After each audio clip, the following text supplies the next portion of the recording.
Hello, Earthlings. How are you? Good morning. Welcome to First Contact Radio.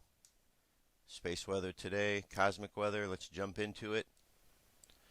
Starting off over at spaceweather.com, we could see that our solar wind is still moving along pretty good, 538.9 kilometers per second. Our planetary K index is hanging around the 2 range, expected no more than 3 within the next 24 hours. And then, of course, our flares are down, 10% chance, 20% chance of an active storm. If you're in a mid-latitude, high latitudes, a little bit higher, 25% chance. And if we go over and just see the latest here about the flyby that went by the asteroid, very small, no danger.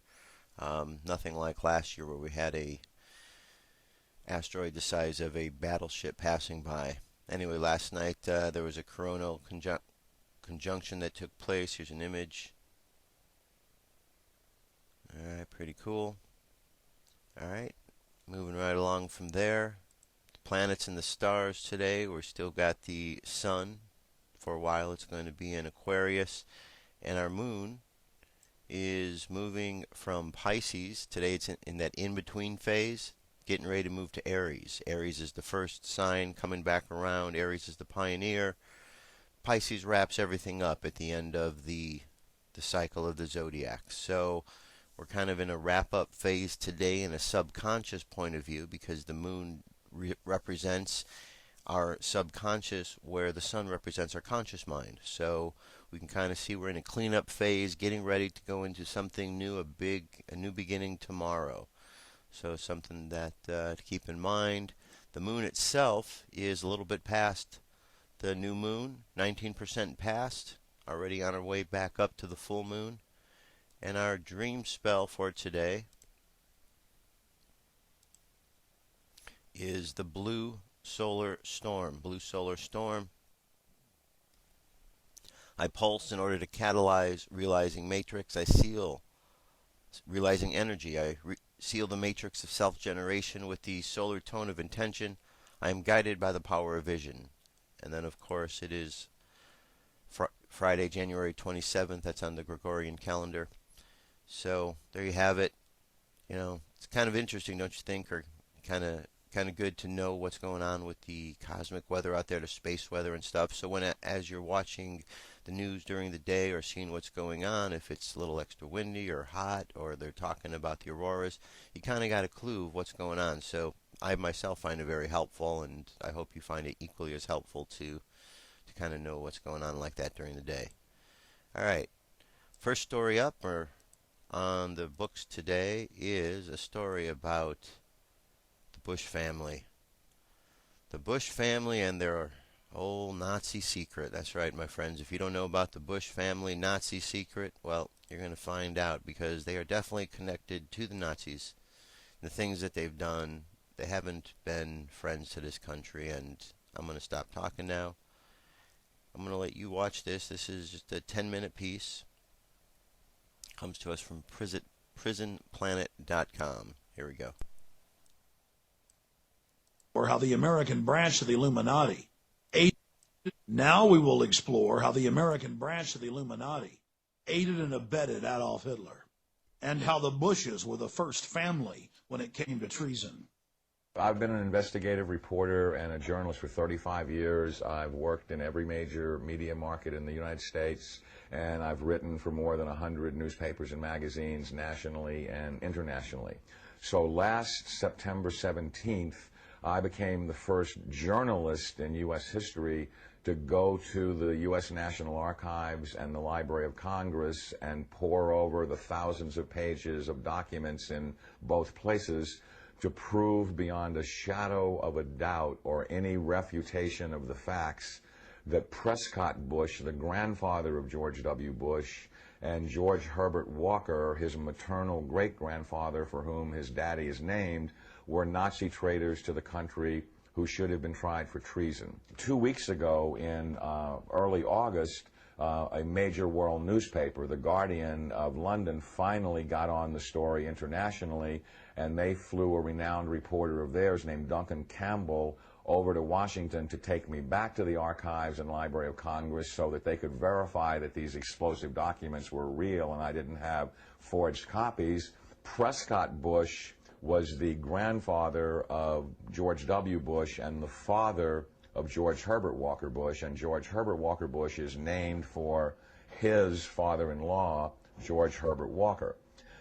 Prescott Bush graduated from Yale in 1917 and was in Skull and Bones with E. Roland Harriman, who was the younger brother of W. Averill Harriman. The Bush family really had nothing going. They were essentially social climbers and opportunistic people. At the time that Prescott Bush met Dorothy Walker, he was a tire salesman.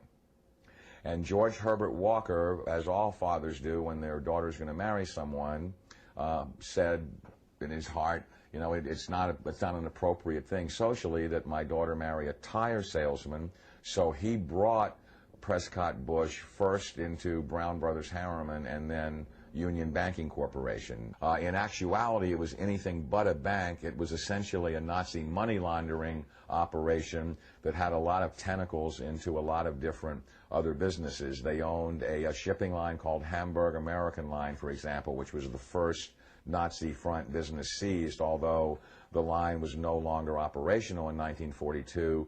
In the early 1930s, it transported Nazi spies into the U.S., and then their promotional ads offered cash rewards to any American citizens who would go back on Hamburg American lines and proselytize for Hitler. 8 months after the U.S. had entered the war, the New York Herald Tribune ran a front-page article, "Hitler's Angel has $3 million in U.S. bank." And it caused a major scandal and just rocked the world of politics. Brown Brothers Harriman, which George Herbert Walker and Prescott Bush were affiliated with and partners in, worked with I.G. Farben, which operated Auschwitz.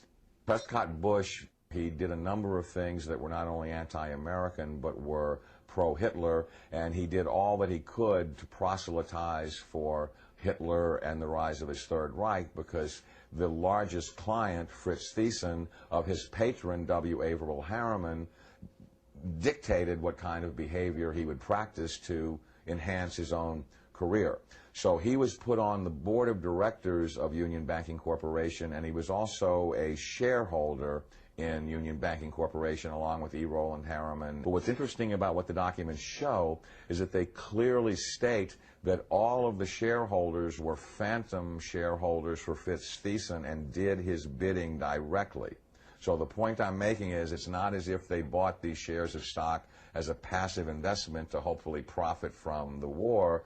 They were directly doing the bidding of the individual who built the Nazi war machine.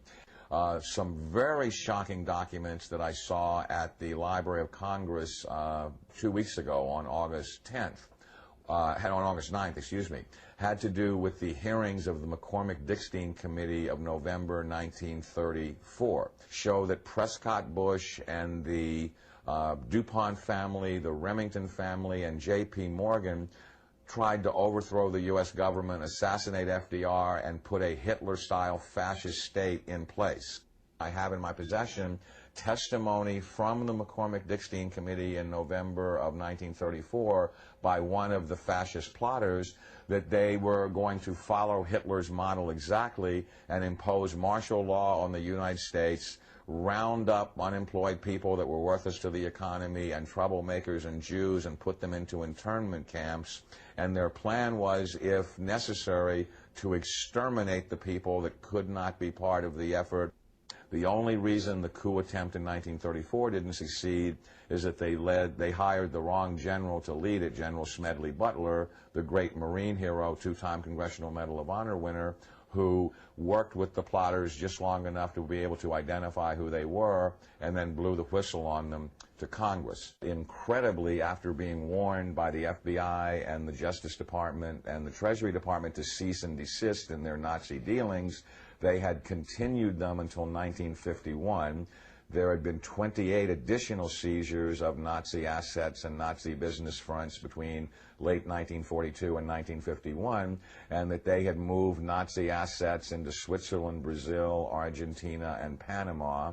and they had continued to do business with their primary Nazi patron, who was Fritz Thyssen, who backed Hitler beginning in 1921 and who was the wealthiest man in Germany, and a steel and coal baron who, with his partner Friedrich Flick, essentially built the Nazi war machine along with I.G. Farben. In 1951, when Fritz Thyssen died in Argentina, Union Banking Corporation was liquidated by the U.S. government, and Prescott Bush received $1.5 million for his holdings in his Nazi business, and that was the beginning of the Bush family fortune for all intents and purposes. George Bush doesn't take his philosophical foundation from the Bible or the teachings of Jesus in the Sermon on the Mount. George Bush takes his inspiration from what he learned in Skull and Bones and from the Thule Society that Hitler and Goebbels and Goring cut their teeth in, Bohemian Grove, these evil organizations that perpetrate the ugly things that these criminals are doing to this country for which they must be held accountable. Now you look at the Republican National Convention this week, and you bring in Arnold Schwarzenegger to speak last night. Schwarzenegger is the son of a Nazi. He has praised Nazis. He has praised Hitler. He talked last night in terms like, we will not falter, we will not waver, we will win this war on terror. He's a leader who doesn't flinch, who doesn't waver, and does not back down. Well, that's exactly the speeches that Hitler made after the Reichstag fire. Terrorism and the homeland being under attack are precisely the issues that Hitler used to subvert everything within the German system of government. This is a criminal regime. They not only emulate Hitler, but its genesis comes from Hitler. And I defy anyone, a historian, journalist, author, anyone, to come forward and disprove my premise that you cannot differentiate Hitler's invasion of Poland in 1939 and the Reichstag fire and his attempt to dominate the world from George W. Bush's unprovoked invasion of Iraq and subversion of the Constitution through the Patriot Act after 9/11, which I submit is his Reichstag fire. Karl Rove and his minions are every bit the masters of propaganda that Joseph Goebbels was. They literally took lessons from Goebbels and Goring about how to create such brilliant propaganda that unreality can become reality, and reality can be subverted to fantasy political subterfuge right before your eyes. So there's just an endless broken record that is leading up to the present era, that the Bush family has had a single goal for 100 years, which is to become the most powerful family on the planet and to rule the world. And they are on the verge of doing that under George W. Bush. It's critical that every citizen of this country rise up and do something, because the day of reckoning is at hand, and these people are Nazis. They are practicing Nazi philosophy. They are mimicking Nazi tactics, and time is running out.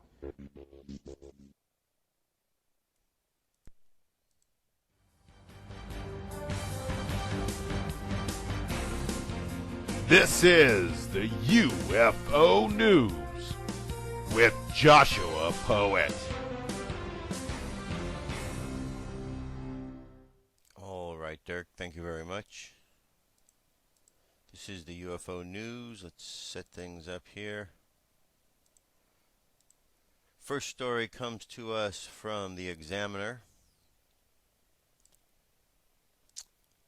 Actress and advocate Fran Drescher claims she survived alien UFO abduction. According to a January 26, 2012 report, actress and cancer awareness advocate Fran Drescher believes that she survived an alien UFO abduction as a teenager.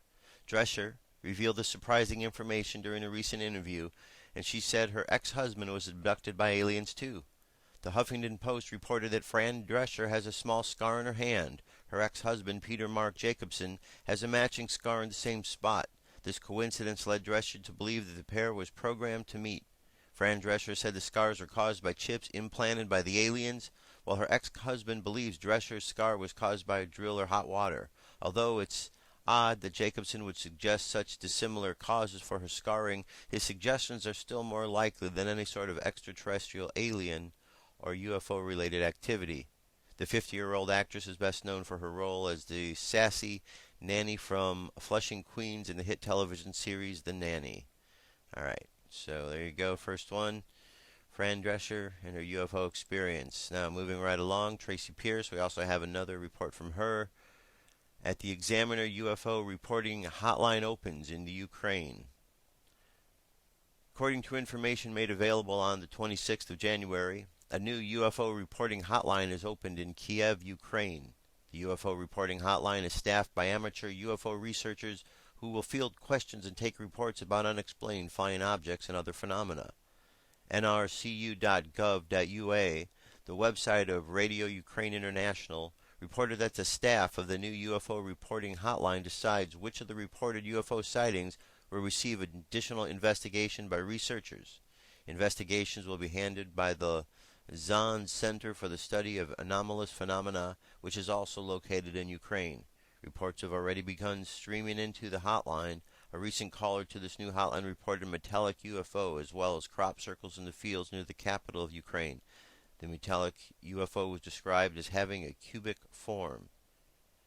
Alright, says Kiev also happens to be one of the first recorded examples of the strange sounds being reported around the world over the past few months. Most of the UFO sightings reported in Kiev describe red pulsating balls of light in the sky. The hotline is a good way for researchers to consolidate and compare reports. Alright, moving right along. India. UFO fleet over Pune, India on the 26th. This was filmed over Pune, the 8th largest metropolis in India. Let's take a look here at what was seen. Alright, we can see the lights out here. Now, if that's all the lights, that's quite interesting.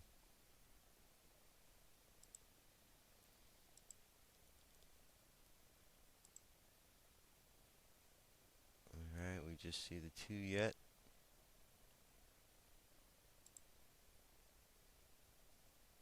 Okay, so definitely got multiple ones out there, at least 3. Not sure what that first sight was. Well, they're all red. It looked like the Big Dipper, but apparently that wasn't it. Alright, there you go. Over India. Moving right along, we have over Pentiprid, UK. 2 right UFOs or orbs. We're seen over Pontypridd, a principal town of Rhondda Sion Taff, Wales, UK.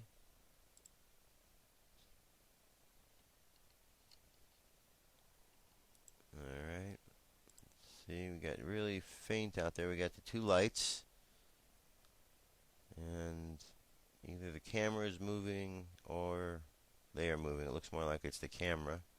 You can just kind of get an idea of what was being seen out there. So all over the continuing on. That was kind of weird. Everything just cut out. Alright, the reporting witness had first alerted the objects by a phone call from a friend who lived 20 miles away. I went outside and I saw about 10 spheres moving erratically with flashing white lights, the witness stated. These lights moved in all directions, including around each other. The night sky was so clear, it was only the second time I was able to see the Milky Way with my bare eyes. So there you have it. All of these stories are available at our site, firstcontactradio.com, right-hand side, UFO News. Let's jump away to a song. And by a song, I mean the song that we always play. I guess it would be like our anthem here. Wake Up. Here we go. What if our government was responsible for some of the greatest crimes against this nation? Would you really want to know? These are big questions, but these questions deserve answers. It's time to demand the truth.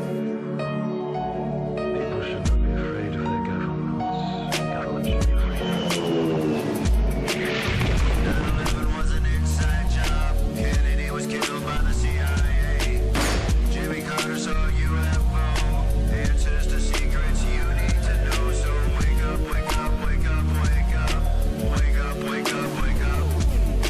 Wake up, wake up, wake up, wake up.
wake up, wake up, wake up.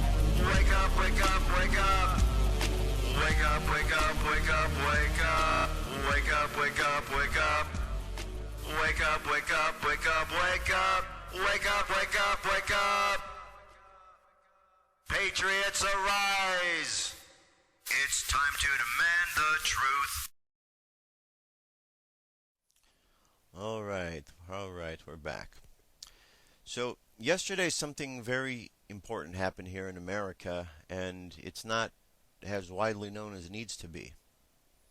So, I'm going to do my part here today to help get this information out there. I'm going to ask you to do the same by sharing this information. You see, yesterday the President of the United States was subpoenaed to a court in Georgia. And he was subpoenaed because they are deciding whether or not they are going to keep him on the ballot for this upcoming primary in March. They have heard enough stories that they suspect that he might not be eligible to be on the ballot. And there have been a number of citizens that have filed lawsuits. Now, over the course of the last several years since Obama has been in office, there have been lawsuits filed against him about the same issues. But every time these occurred, the judge would always accept Obama's request to deny or dismiss, and the case would be dismissed. Well, yesterday changed because the judge in Georgia actually heard the case. So this is a blow-by-blow of what went on here, and I'm going to go through a bunch of this here because it's very important. Given the testimony from today's court case in Georgia, Obama has a lot of explaining to do. His attorney, Jablonski, was a no-show, and of course, so was Obama. The following is in a nutshell account of the proceedings. Promptly at 9 a.m. EST, all attorneys involved in Obama's Georgia eligibility case were called into the judge's chambers. This was indeed a very interesting beginning to a long-awaited important case. The case revolved around the natural-born clause of the Constitution and whether or not Obama qualifies under it to serve. More to the point, if found ineligible, Obama's name would not appear in the 2012 ballot in Georgia. With the small courtroom crowded, several in attendance could be seen fanning themselves with pamphlets as they waited for the return of the attorneys and the appearance of the judge. Obama himself, who had been subpoenaed to appear, of course, was nowhere in Georgia. Instead, Obama was on a campaign swing appearing in Las Vegas and in Colorado, ignoring the court in Georgia. Now, over the last several weeks, Obama's attorney, Michael Jablonski, has attempted several tactics to keep this case from moving forward. He first tried to have it dismissed, then argued that it was irrelevant to Obama. After that, Jablonski argued that the state could not, under the law, determine who would or would not be on a ballot, and later, that Obama was simply too busy with his duties of office to appear. After all these arguments were dispatched by the Georgia court, Jablonski, in desperation, wrote to the Georgia Secretary of State, attempting to place Obama above the law, and declared that the case was not to be heard and neither he nor his client would participate. Secretary of State Brian Kemp fired back a letter hours later telling Jablonski that he was free to abandon the case and not participate in it, but that he would do so at his client's peril. So, case went on, and the judges appeared in their courts, and then finally they came out from their chambers, and it appears Jablonski is not in attendance as the attorneys return. I'll go to the plaintiff table 24 minutes after meeting in the judge's chambers. Has Obama's attorney made good on his stated threat not to participate? Is he directly ignoring the court subpoena? Is he placing Obama above the law? It seems so. Were you or I subpoenaed to appear in court, and we or our attorney would we be allowed such actions? Certainly not. Court is called to order. Obama's birth certificate is entered into evidence. Obama's father's birthplace, Kenya, Africa, is entered into evidence. Page 214 and 15 from Obama's book, Dreams of My Father, entered into evidence, highlighted. This is where Obama indicates that in 1966 or 67 that his father's history is mentioned. It states that his father's passport has been revoked and he was unable to leave Kenya. So this is very important. Immigration Services documents entered into evidence regarding Obama Sr. June 27, 1962 is the date of these documents. Obama's father's status shown as a non-citizen of the United States. Documents were gotten through the Freedom of Information Act. Testimony regarding the definition of natural-born citizen is given, citing Minor versus Hampset, opinion from a Supreme Court, written opinion from 1875. The attorney points out the difference between citizen and natural-born citizen using charts and copies of the Minor versus Hampset opinion. It is also pointed out that the 14th Amendment does not alter the definition or supersede the meaning of natural-born. It is pointed out that lower court rulings do not conflict in the Supreme Court opinion, nor do they overrule the Supreme Court versus Minor versus Hampset.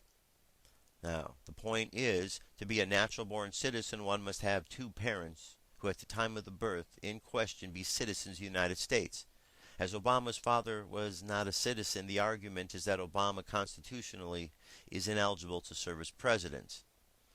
So that's a very important point. The Constitution says natural born, he isn't natural born. End of story, right there. But then it goes on, and as it gets into it, other information is presented. Let's get down here. Says judge notes that Obama's Nor's attorney is present. Will be taken accordingly. Carl Swinson takes the stand. Testimony is presented that the SOS has argued to hear the case, laws applicable, and that the DNC of Georgia will be on the ballot and the challenge to it by Swinson. Second witness, Mr. Powell, takes the stand and presents testimony regarding documents of challenge to Obama's appearance on the Georgia ballot and his candidacy. Court records of Obama's mother and father entered into evidence. Official certification of nomination of Obama entered into evidence.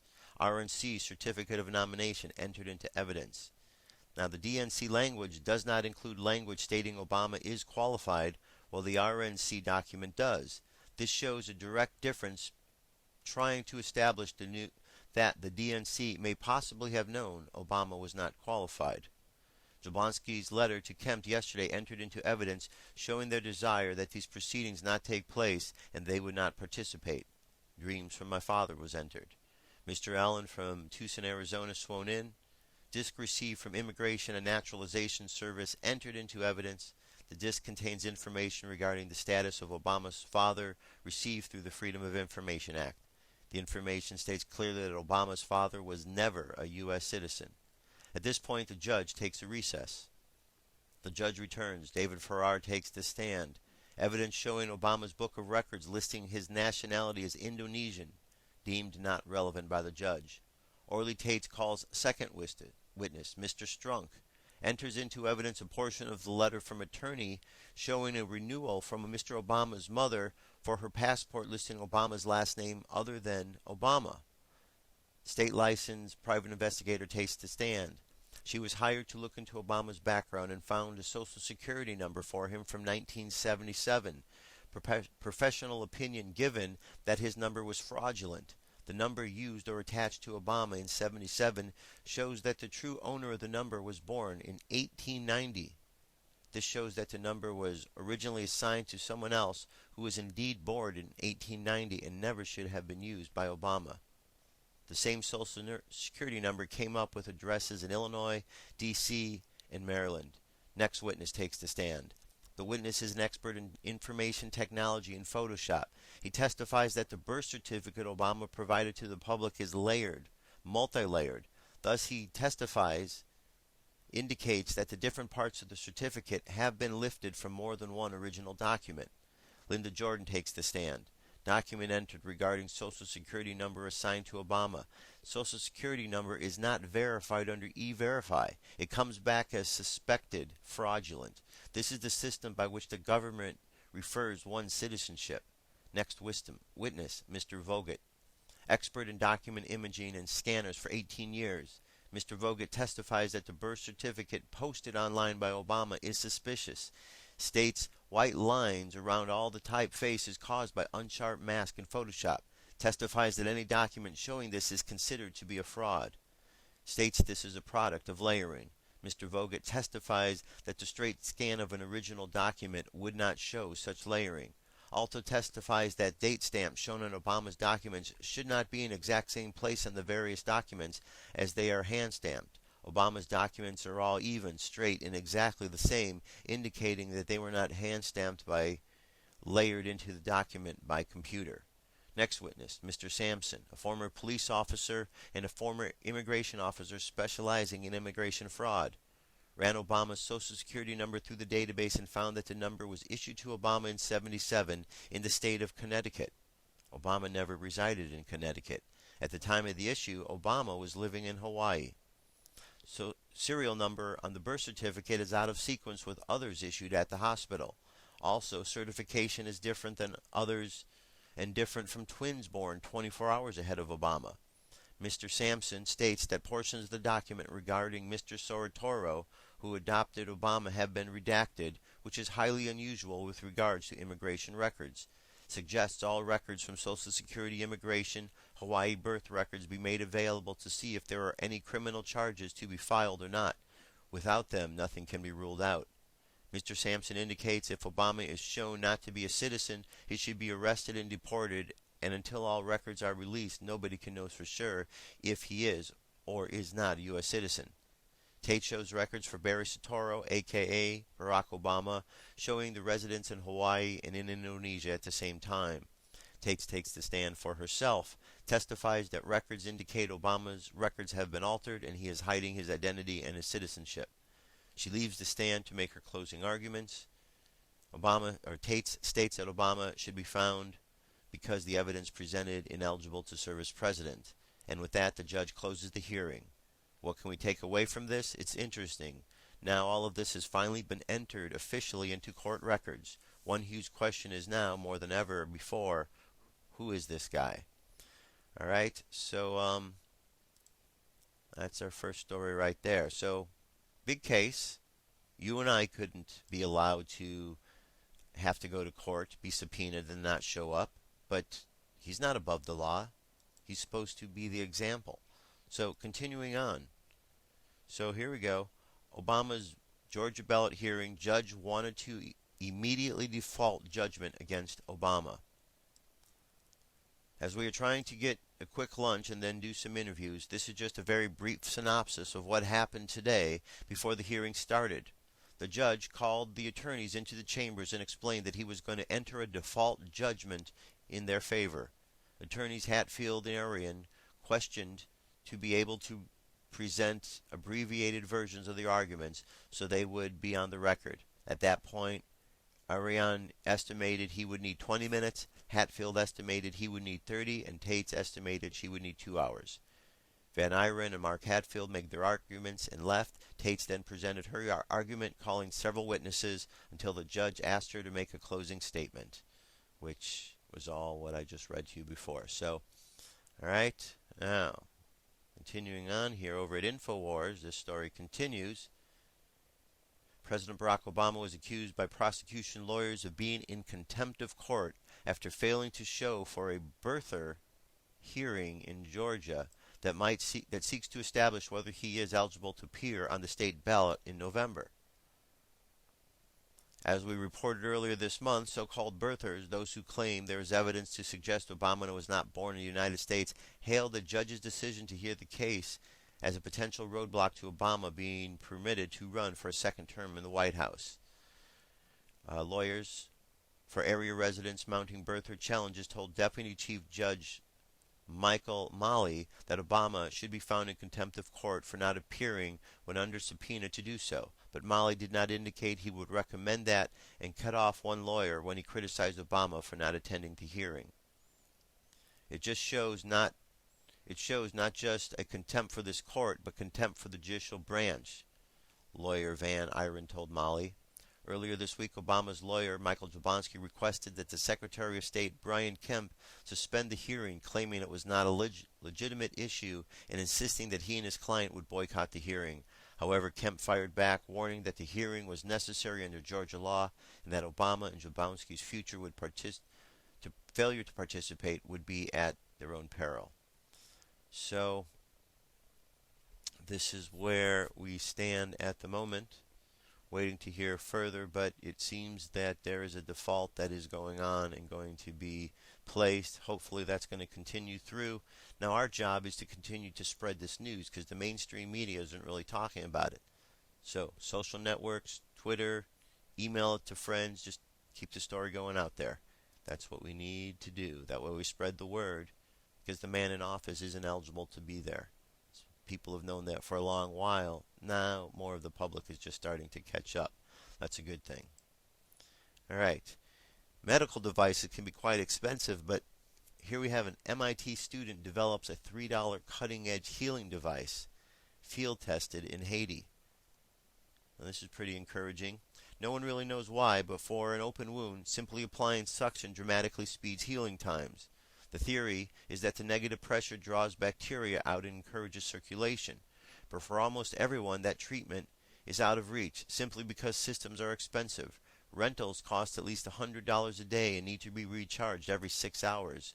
No more. Danielle Zurakovic, a doctoral student at MIT, has created a hand-powered suction healing system that costs about $3. The device is composed of an airtight wound dressing connected to a plastic tube to a cylinder with accordion-like folds. Squeezing it creates the suction, which lasts as long as there is no air leak. What's more, where regular dressing needs to be replaced up to 3 times a day, a painful ordeal, the new cuff can be left on for several days. Zurkovic originally intended to field test the device in Rwanda, but then the Haiti earthquake struck. At the request of Partners in Health, an NGO, she traveled to Haiti with 50 of the pumps. Currently, she is verifying the healing benefits of the devices and developing a new model that can be readily carried and concealed. The one technical hurdle that remains is ensuring that the bandage seals tightly, but after that, the device could benefit a huge portion of the 50 to 60 million people in the developing world that suffer from acute or chronic wounds. So very good, very good. Good job on creating that. Now, FEMA camps. We know about these. We've heard about them.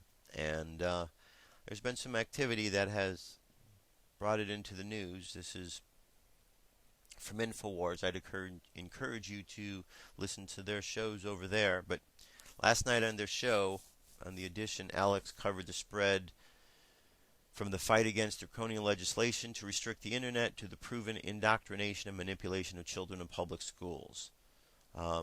There's new footage there about FEMA camps filmed at LAX airport in Los Angeles, confirming a rendition hub capable of processing thousands of people per hour from straight off the tarmac and other transportation points.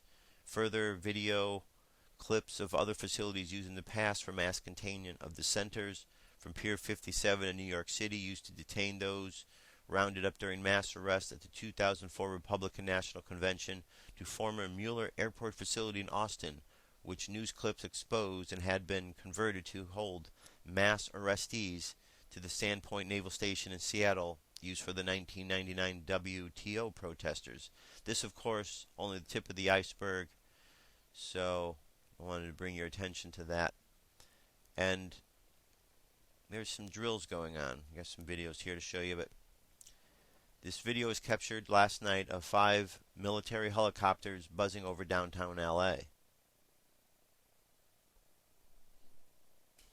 conducting what the LAPD has described as a special ops urban warfare drill. The footage captured by CBS Los Angeles shows a huge Black Hawk helicopter, hovering over a U.S. Bank building, along with 4 other OH-6 choppers, known as Little Birds. CBS reporters noted seeing Black Hawk conduct a drop-off in a nearby park before taking into the sky in LA again.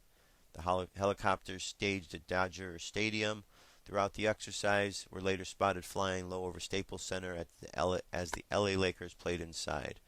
Alright, so let's a little quick footage of this here. Alright, they got the commercials here. Oh, here we go. Alright. All right, you can see we got the. That's all right. So exercises going on in Los Angeles. Still more going on today. So if you see something out there, that's what's taking place, especially if you're in Los Angeles. All right. All right. Next up, we've got this piece here on ending the TSA. This is Judge Napolitano. Let's listen to this.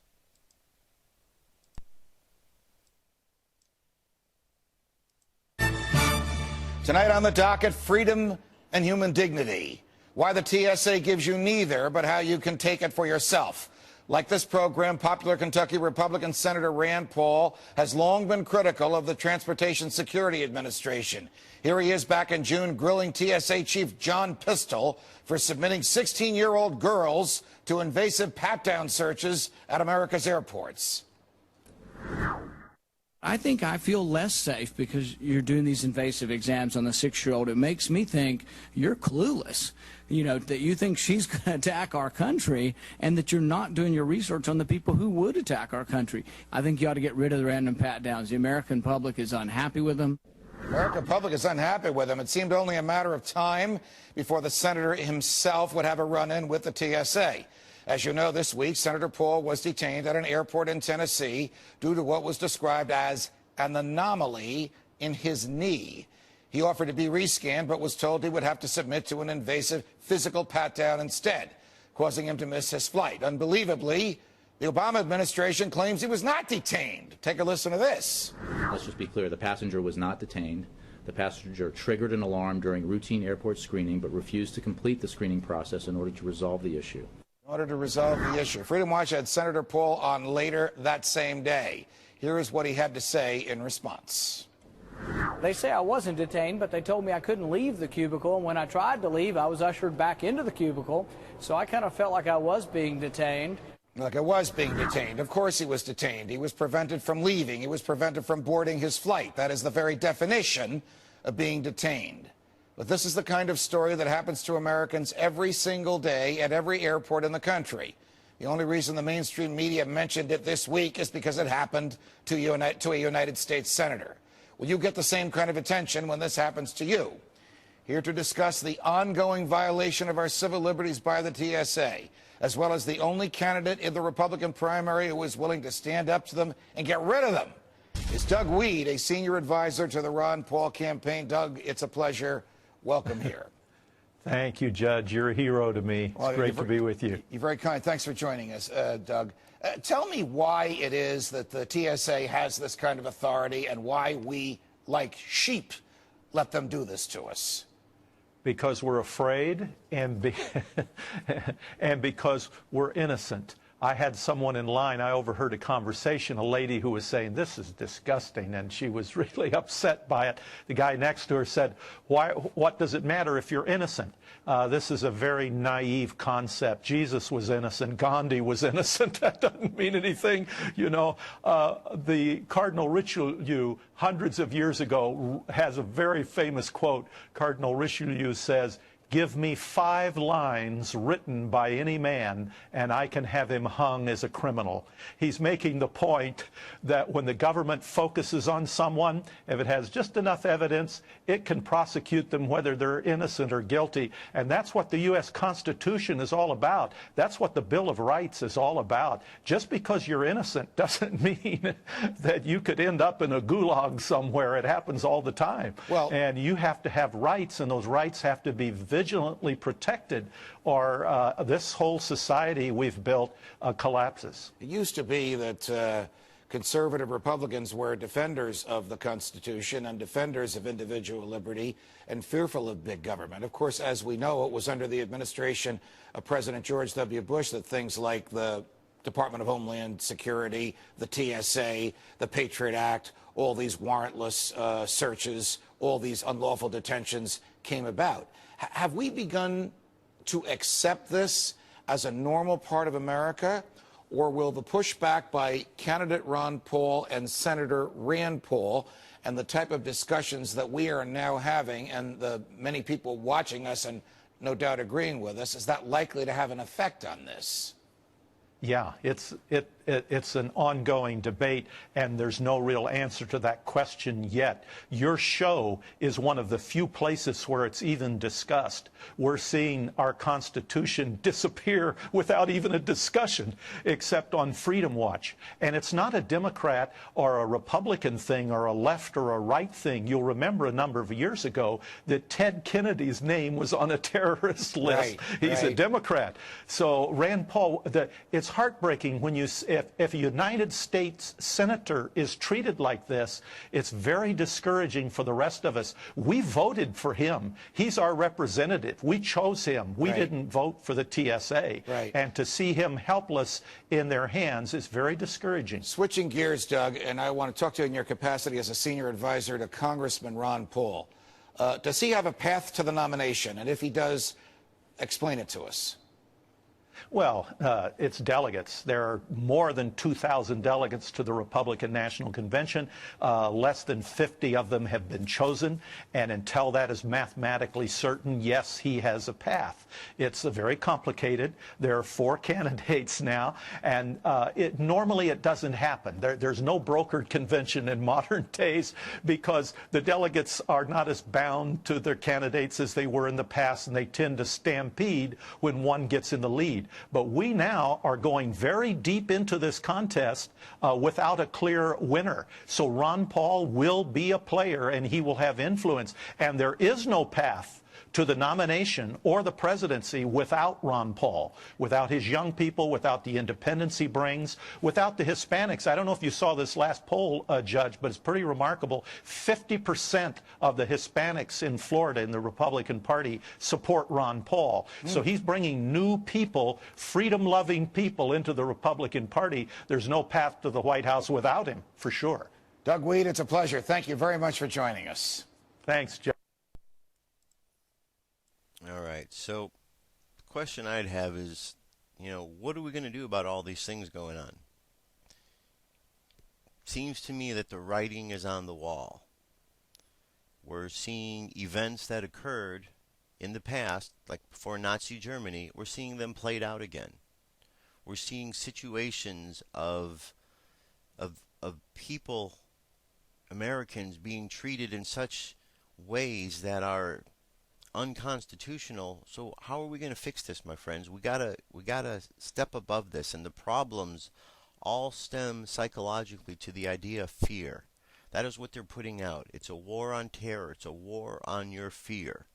So we have to stop being afraid. We have to find a way, to step up against this, because it's only when people step up and say no to the TSA that they're going to stop doing this. When we bring to order and bring to justice the Obamas of the world who are lying, then we're going to see a world that's a better place. So spread the stories, spread the stories, spread the stories. It's an information war, and the more that we can share this information with each other, the better off we're all going to be. It's no more difficult than that. Keep talking, keep talking. You know what they say, the squeaky wheel gets the grease. So if we need to be the squeaky wheel, we can be the squeaky wheel. And we'll fix the problem. All right. Last but not least, as always, it's time for our meditation for today. So go ahead and close your eyes, relax.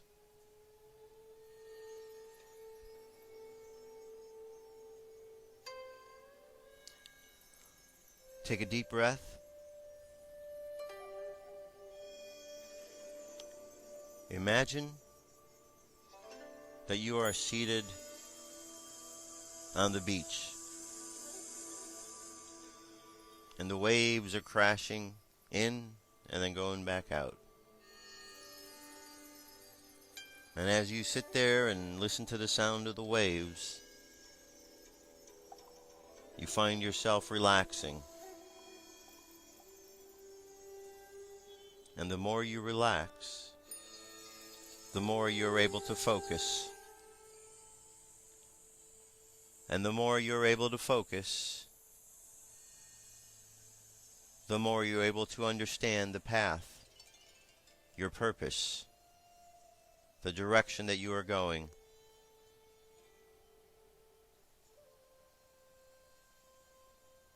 So just imagine as you sit there, listening to the sounds of the waves, imagine in your mind's eye you see a path before you. Just imagine this is the path that you are to follow.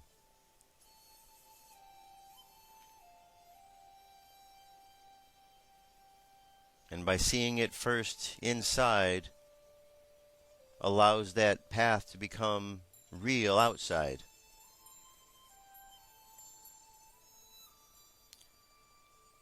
So, open your eyes and see yourself walking along, following the path. And as you walk along, know that you are exactly where you need to be. Imagine all of your chakras are activated. Starting with the chakra at the bottom of your spine, imagine the color red. And the energy comes up higher to the second chakra, imagine the color orange. Then the energy comes up higher to the chakra above it, imagine the color yellow. And then up to the heart chakra, imagine the color green. To the throat chakra, imagine the color blue.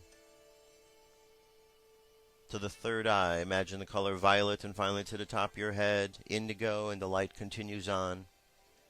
And just take a moment to honor your connection to the energy of all that was, all that is, and all that shall be. Now as you recognize and are aware of this connection, just feel the energy flowing through you, and notice as it overflows, it forms this line of protection around you, your spiritual armor. And just learn to work with that energy. This is your energetic body. And just imagine sending out love from your heart space all around the world. Imagine the color green attached to this.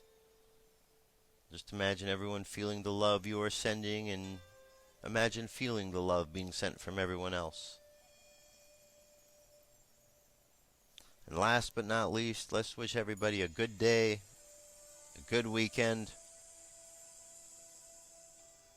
And we'll bring our energy and attention back to the present moment on the count of 3. 3, coming back to the present moment filled with confidence. 2, coming back to the present moment filled with faith. And 1, coming back to the present moment happy, healthy, and whole. Happy, healthy, and whole. All right, open your eyes. That is it. The meditation is over. The show is over. It's the end of another week. Boy, they go fast sometimes. But we've made it through another week. The month of January is quickly coming to an end. So, on we go. Anyway, that's it. I'll be back next week with more news and information. Have a great weekend. I'll talk to you soon. Check out the stories. Peace. I'm out of here.